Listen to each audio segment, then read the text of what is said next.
Here are some of the strategies that you can use to boost student achievement. So I'm going to go into one of my math lessons, and notice how some of these lessons say students can't post and some say hidden.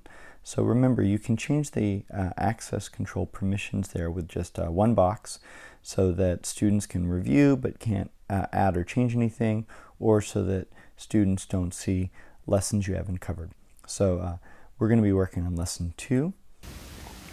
And you can see for this card, we've allowed students to either take a picture of their work or to annotate. So annotating means they would be able to draw on top of my card, or they could take a picture of their work. Effective strategy is to illustrate how to do a problem or a my turn using the annotate, and then to cold call on students for missing steps. Here I've linked to a useful website that allows me to enter my students and randomly call on them like virtual popsicle sticks. And I have it turned off, so I'm just using that. That's not for the students. Here I'm going to annotate, but I don't need to use that blue button. I'm actually going to use the black plus because I don't want students to respond. I'm just demonstrating. So students don't see that black plus, but you as a teacher always see it. So you can use it to add an example response. So I've chosen annotate, and now here I could demonstrate annotation. If you need to move things, you can use the hand. If you need to zoom in and out, you can click the arrows and click and drag. On an iPad, you use 2 fingers to zoom in and out, or to pan around the screen. When you choose the drawing tool, you can change the thickness. There's also a highlighter and an eraser, and you can also change the color. Now, Skies gives you the ability to either draw or type. I often will take my time and draw, just because it can slow me down and help students focus. I can use different colors, and if I ever make a mistake, remember there's the timeline at the top of the screen, and you can just drag back in time, or you can always erase. There's an eraser too. So the annotation is an effective strategy because you can take the students through step by step, talk it out, and again periodically pause and call on students to ask them for the next step or missing steps. And I'll often do both, draw at times and also use the text box. And keep in mind, when you're using the text box, you can use the capital A to make things bigger. You can also drag things around. So it's quite flexible. And when you're done, just click Done in the upper right corner. And depending on how much you've drawn or whether or not you've been recording yourself, it might take a moment to save, and then you'll see your annotation below. So you'll still have an original copy above.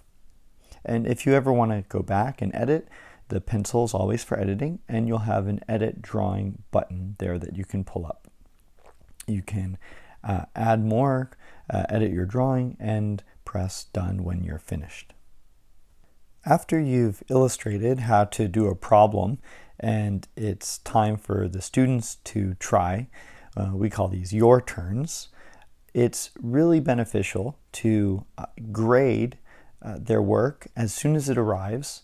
And with Skies, the mass grader actually allows you to do that. So if you click on that word grades, you can grade things much more quickly than going through things one at a time. Notice there's feedback below, but instead of adding feedback and grades one by one, let's remember to press the word grades on our control panel rather than clicking on the grade one at a time. When we click on the grades, that'll take us to our mass grader where we can grade quickly.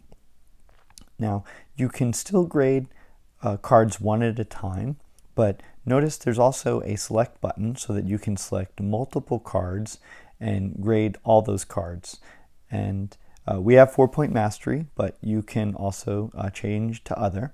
And if no cards are selected and you say grade all, it'll just grade all of the cards with that grade. It's oftentimes very useful to annotate, which is why we give you a shortcut to annotation below the cards in the mass grader. Annotation is very useful for both math and ELA because it allows you to write on top of their card and leaves their card intact, so they can see what you've done to their card and then go back and make corrections to their original. And remember, in this you can also type text, and you could also make use of the black dot in the upper left corner if you actually wanted to record what you were saying and record yourself as you were drawing, in which could help for the asynchronous components later. After we've given the students a chance to try a problem on their own and we see that they're getting the hang of things, we often have practice cards so they can work on their fluency. We often use colors to distinguish those practice cards.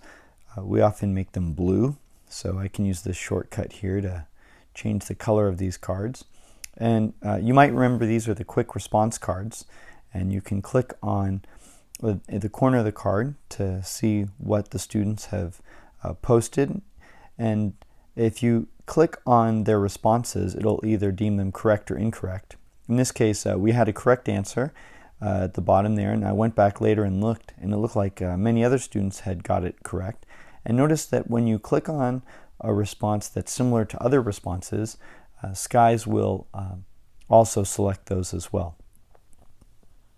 Now let's go over to our ELA folder so that we can see what these look like for an ELA lesson. They often look very similar. Here I've hidden some of my lessons again, so I'm going to go into lesson 2. You can see here we've made use of the read aloud cards, and you can add a lot of text on Sky's card because they'll just get long and then they'll have a scroll bar. So our ELA practice is often very similar, my turns and your turns, but notice here that we're making use of the sentence starter. So oftentimes our control panel is blank, but if you want to start the students off with some text, you can put that in the sentence starter, and you notice that the students will already have that on their card, and then they can modify the text, which can help students focus on different tasks at hand rather than having to type so many words, which could slow them down. And in this follow-up, you can see that after we scaffolded how to do that, we left this sentence starter blank because we wanted the students to come up with this on their own. Remember, there's also that black plus, which you can use if you want to add an example or maybe an answer key. Just remember to hide your answer.